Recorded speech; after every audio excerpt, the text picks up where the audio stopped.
Hi everyone, nice to meet you. My name's Laura and I'm an IB psychology and biology tutor for Lanterna. So what we're going to do today is this is going to be the first of a series of videos where I talk you through some of the more difficult concepts within IB psychology. So to begin with, we'll look at the biological approach. So those of you who've already been studying psychology for a while, you'll know that paper one is split into three main approaches to psychology. So what we mean by that is we're basically looking at the biological approach, as in considering how are our behaviors affected by biological features, so by our brain, by neurons and neurotransmitters and hormones and so on. And then we also have the cognitive approach, which is thinking how is our memory affecting our behaviors and actions, and how is our memory actually, how does that even come about? What are the different processes? Lots of different theories and models. And then we have the sociocultural approach, which is considering psychology in terms of group interactions and how cultural dimensions can affect our behaviors and attitudes, and so on. So as I said, today we'll start with the biological approach. And the main concern of the biological approach is considering how we can study the main biological correlate of behavior or physical correlate of behavior. And now that might sound a bit fancy and a bit unfamiliar, but all that really means is we want to study the brain. So we want to study the actual thing that produces all these behaviors and attitudes, etc., that we then study in psychology. So we're trying to see how can we actually trace that down and limit it to one physical thing, which is the brain. And we know the brain is really complex and there's lots of different processes, many different neural connections, etc., that all happen within it, which we'll explore. But because of that complexity, there's so much to study, which is why this can sometimes be a slightly tricky topic, but not to worry, we're going to completely go through it. So what we'll do today is we'll look at brain localization. So you might know that the biological approach, as well as all the other approaches, are split into smaller subtopics. And for each of those, you're meant to be able to write an essay. And you need to have the background knowledge on those specific subtopics. But the key is that you also need to be able to bring in evidence. And so what I mean by that is studies. And I'm sure you've all heard of research studies. What we're interested in is seeing how you can show that you understand a concept, so say like brain localization, which you'll understand by the end of this video, but also in seeing how you can relate that and apply that to actual research, which has tried to demonstrate this in the real world. So what we're going to do is we're going to, by the end of today then, have a background to it, as well as two research studies which you could draw on to support what brain localization is. So what is brain localization then? So brain localization is the idea that certain areas of the brain correspond with certain functions. So it's to say that we could isolate one tiny little, maybe square centimeter within our brain, and that specific area will have a function, and somehow that is present in our behavior and actions, so on. And we've seen this kind of for a while in history, that people have had this idea that the brain is localized. And that's particularly been evident in kind of outdated ways of thinking. Like you might have heard of the two hemispheres, left brain, right brain approach, which is really just the idea that people used to think that the left hemisphere is solely logic, problem solving, etc., and the right hemisphere is solely creativity and emotion and so on. And even though that's not completely true, and that's kind of since been highly debated and then disagreed upon, the sentiment of having these localized functions still very much exists. And the way that we mainly can see that is in the four main lobes of the brain. And so the lobes, you might have heard of them before. So the frontal lobe, the parietal lobe, the occipital lobe, and the temporal lobe, they are what make up the overall mass of our brain. And they have kind of overall functions, but within them, they have specific functions in very specific areas. And so the one we'll mainly look at today is the frontal lobe. And then you might also have heard of the language center, and that's just to kind of give you an example of how you can have an overall center, which is responsible for something like language, but within that, we then have three areas. So you might have heard of Broca's area, for example. But each of these specific areas is still to do with language, but a way more specific subsection. So again, everything is localized to a specific region in the brain, and that specific region produces a specific function or outcome. So let's take a look at that a little further by then looking at a case study. So you guys might have heard of this case before. It's quite a famous case, quite a weird one. And this is about a man called Phineas Gage. So what happened is that Phineas Gage was a 19th century railroad worker who suffered a terrible accident where an iron rod passed through his left cheek and exited up through the top right side of his skull. And you'd think that someone wouldn't survive that, but somehow miraculously he did. But unfortunately, this iron rod took with it a chunk of Phineas Gage's brain. So what then happened is that he was studied by a man called Harlow. And what Harlow did is he purely just observed Phineas's behavior for a while to see if there was any influence in losing this part of the brain to how he would then act. And interestingly, what they actually found was that Phineas Gage, who had originally been a completely normal individual, suddenly demonstrated quite dramatic personality changes. So suddenly he was rude, he was quite extravagant and drastic in his decision making. So suddenly he'd say, I'm going traveling tomorrow, and make quite drastic plans or talk about moving, relocating, etc.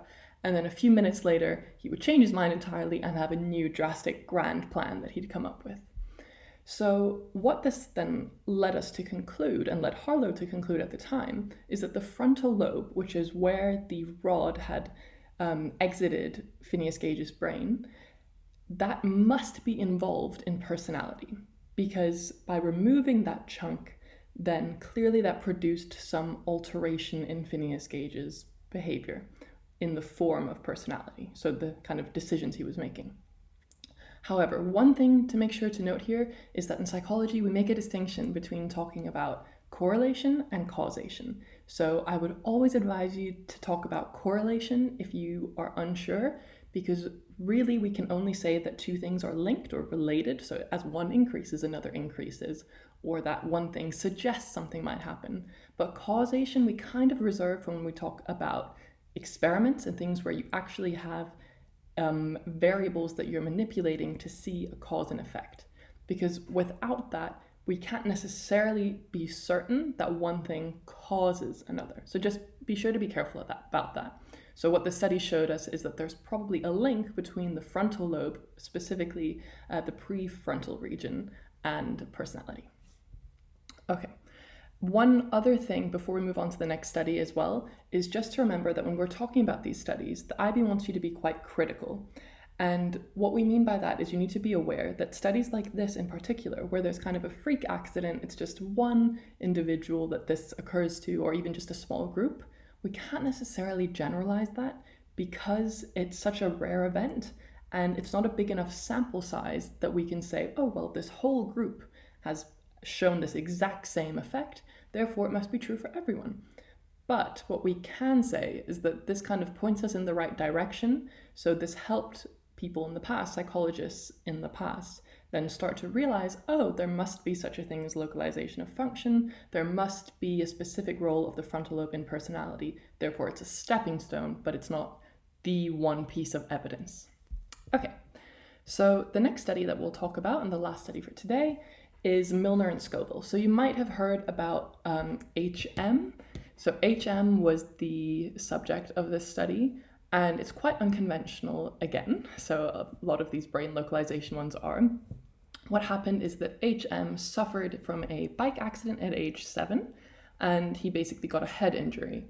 And then at age 10, he started having lots of seizures, and this continued. And when he was 16, he was taking drugs for it, which didn't help at all.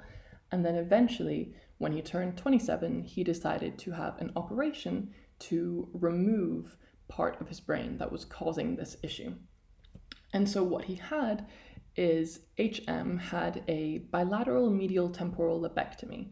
And you don't need to remember that phrase at all. It's very complicated. All that means is they cut out a part of his temporal lobe, which is where the hippocampus is. And so they did this to remove the seizures, but what they weren't aware was that there would actually be some side effects. So it stopped his seizures, which was great, but then he actually developed a condition. And this is what's then spurred quite a lot of other research into the role of the hippocampus in memory.